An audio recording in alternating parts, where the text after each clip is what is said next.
السلام علیکم۔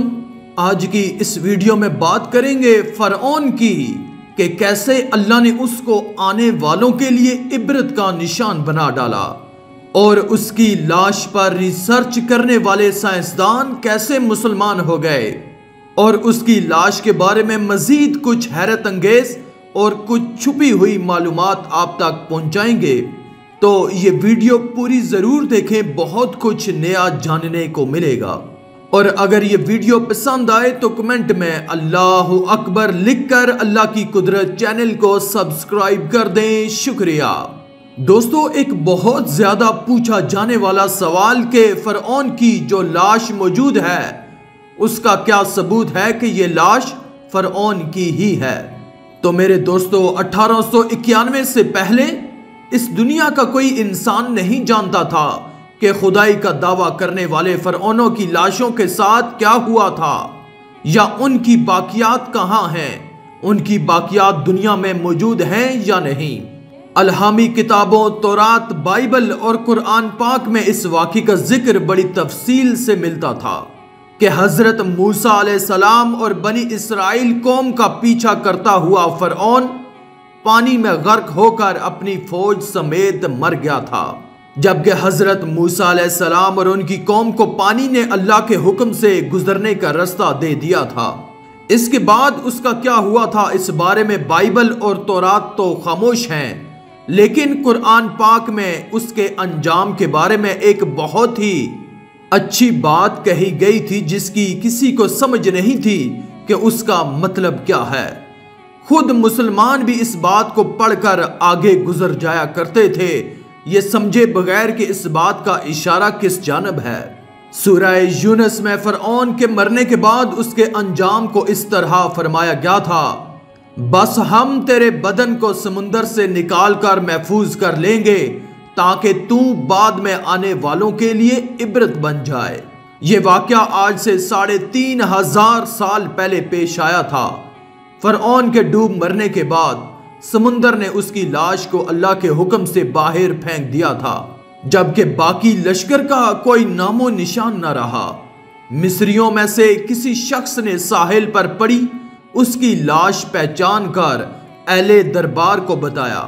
فرعون کی لاش کو محل پہنچایا گیا۔ درباریوں نے مسالے لگا کر اسے پوری شان اور احترام کے ساتھ تابوت میں رکھ کر محفوظ کر دیا۔ محفوظ کرنے کے عمل کے دوران ان سے ایک غلطی ہو گئی تھی۔ فرعون جب سمندر میں ڈوب کر مرا تھا اور مرنے کے بعد کچھ عرصہ تک پانی میں رہنے کی وجہ سے اس کے جسم پر سمندری نمکیات کی ایک تہ جمی ہوئی تھی۔ مصری نے اس کی لاش پر نمکیات اسی طرح رہنے دی اور اس کی لاش کو اسی طرح محفوظ کر دیا۔ وقت گزرتا رہا، زمین و آسمان نے بہت سے انقلاب دیکھے جن کی گرد کے نیچے سب کچھ دب گیا، حتیٰ کہ فرعون کی محفوظ شدہ لاشیں زمین کی تہوں میں چھپ گئیں۔ ان کے نام صرف کتابوں میں اور ان کی تعمیرات اور لوگوں کے ذہنوں میں رہ گئے۔ اس واقعے کے 2000 سال بعد اس دنیا میں اللہ کے آخری نبی حضرت محمد مصطفیٰ صلی اللہ علیہ وآلہ وسلم تشریف لائے۔ ان پر نازل ہونے والی آخری کتاب میں فرعونوں کے قصے بڑی تفصیل کے ساتھ بیان کیے گئے ہیں، اور اس سلسلے میں اس فرعون کا جسم محفوظ کرنے کی آیت بھی نازل ہوئی تھی، جس کی سچائی پر اہل ایمان کا پختہ یقین تو تھا ہی، لیکن وہ سمجھنے سے قاصر تھے کہ اس خدائی کا دعویٰ کرنے والے کی لاش کہاں محفوظ کی گئی اور کیسے اسے عبرت کا نشان بنایا جائے گا۔ 1871 میں مصر سے تعلق رکھنے والے غریب اور معمولی چور احمد عبد الرسول کی فرعونوں کی محفوظ شدہ لاشوں کی طرف جانے والے خفیہ رستے تک رسائی مل گئی۔ احمد عبد الرسول سونا چوری کر کے بیچا کرتا تھا۔ ایک دن وہ دریائے نیل کے کنارے کے قریب اسی سلسلے میں پھر رہا تھا جب اسے ایک خفیہ رستے کا پتہ چلا۔ وہ سونا چوری کرنے کے لیے جب زمین کھود رہا تھا تو اسی دوران اسے کچھ لوگوں نے پکڑ لیا اور پولیس کے حوالے کر دیا۔ وہ جس جگہ کو کھود رہا تھا وہاں سے ملنے والے رستے کی جانب سے مسلسل کھدائی کی گئی۔ دوسری ممیوں کے ساتھ اسی غرق ہونے والے فرعون کی لاش بھی ملی۔ اس کے کفن پر سینے کے مقام پر اس کا نام لکھا ہوا تھا۔ ان ممیوں کو ماہرین قاہرہ لے گئے۔ جب ان ممیوں کا تفصیل سے جائزہ لیا گیا تو فرعون کی ممی پر موجود نمکیات کی وجہ سے تصدیق ہو گئی کہ یہ وہی فرعون ہے جسے اللہ نے پانی میں غرق کر کے بدترین انجام سے ہمکنار کیا تھا۔ یہ بہت بڑا واقعہ تھا۔ اس کی تصدیق کے لیے دنیا بھر کے ماہرین، آثار قدیمہ اور سائنسدان مصر کی طرف امنڈ پڑے۔ مختلف سائنسی ٹیسٹ کرنے کے بعد دنیا بھر کے سائنسدانوں نے تصدیق کر دی کہ دوسری سب لاشوں کی نسبت صرف فرعون کی لاش پر سمندری نمک یا سمندری نمکیات موجود تھیں۔ اس تصدیق کے بعد اسے فرعون کی لاش قرار دے کر عجائب گھر میں محفوظ کر دیا گیا۔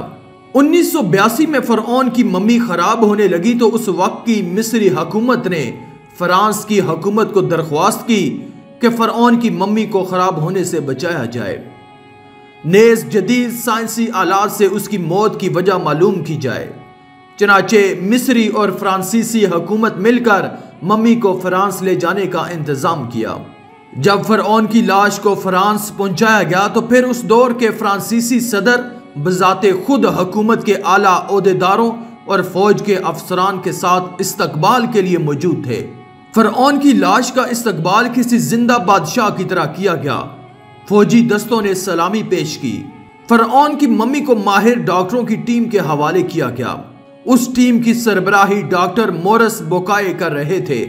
مائکروسکوپ ٹیسٹوں کے ذریعے ممی کے تمام اعضاء کا باریک بینی سے جائزہ لیا گیا تو معلوم ہوا کہ اس کی لاش اور جسم میں سمندری ذرات ابھی تک موجود ہیں اور موت بھی پانی میں ڈوبنے کی وجہ سے ہوئی۔ ایک بادشاہ کی موت پانی میں ڈوبنے کی وجہ سے ہو، یہ ڈاکٹر مورس کے لیے حیرت کی بات تھی۔ اس نے ممی کے بارے میں مزید جاننے کی کوشش کی تو اسے معلوم ہوا کہ اس بادشاہ کی موت کے حالات مسلمانوں کے نبی حضرت محمد مصطفیٰ صلی اللہ علیہ وآلہ وسلم پر نازل ہونے والی کتاب قرآن پاک میں تفصیل سے درج ہے۔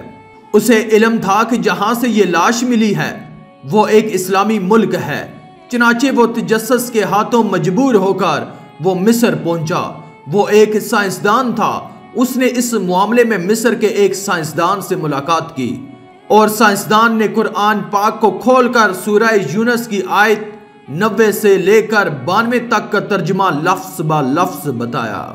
فرعون کا خدائی کا دعویٰ، اس کا پانی میں ڈوب کر مرنا اور پھر پانی سے نکال کر اس کی لاش کو محفوظ کرنا اور پھر دوبارہ لاش کا ملنا، اسے سائنسی دور میں دوبارہ محفوظ کیا جانا، سب کا اشارہ ایک جانب تھا اور وہ بہت واضح تھا۔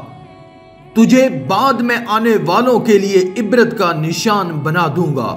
فرعون کی لاش ایسے محفوظ کر کے دنیا کے سامنے لا کر رکھ دی گئی ہے کہ انٹرنیٹ کی ایک کلک پر ٹی وی چینلز پر اور عجائب گھر میں اربوں انسانوں کی آنکھوں کے سامنے قابل ترس حالت میں موجود ہے۔ وقت کا بادشاہ اور خدائی کا دعویٰ کرنے والا سب کے سامنے ننگا تنگا پڑا ہے۔ لوگوں، اس سے عبرت حاصل کرو اور صرف اللہ ہی عبادت کے لائق اور ہمیشہ رہنے والا ہے جو سب کا خالق اور رازق ہے۔ ڈاکٹر مورس نے آیات کا ترجمہ سنا تو اسی وقت پکار اٹھا، اللہ سچا ہے، قرآن سچا ہے اور اللہ کے نبی حضرت محمد مصطفیٰ صلی اللہ علیہ وآلہ وسلم سچے ہیں۔ اور پھر کلمہ پڑھا اور ڈاکٹر مورس مسلمان ہو گیا۔ آخر میں اللہ رب العزت سے دعا ہے کہ اللہ ہمیں نیک اعمال کرنے اور برائی سے بچنے اور بچانے کی توفیق عطا فرمائے، آمین یا رب العالمین۔ آج کی اس ویڈیو میں تھا بس اتنا ہی۔ مزید اسلامی ویڈیوز حاصل کرنے کے لیے اللہ کی قدرت چینل کو سبسکرائب کر دیں اور ساتھ میں موجود بیل کے آئیکن کو دبا کر آل پر کلک کر دیں۔ شکریہ۔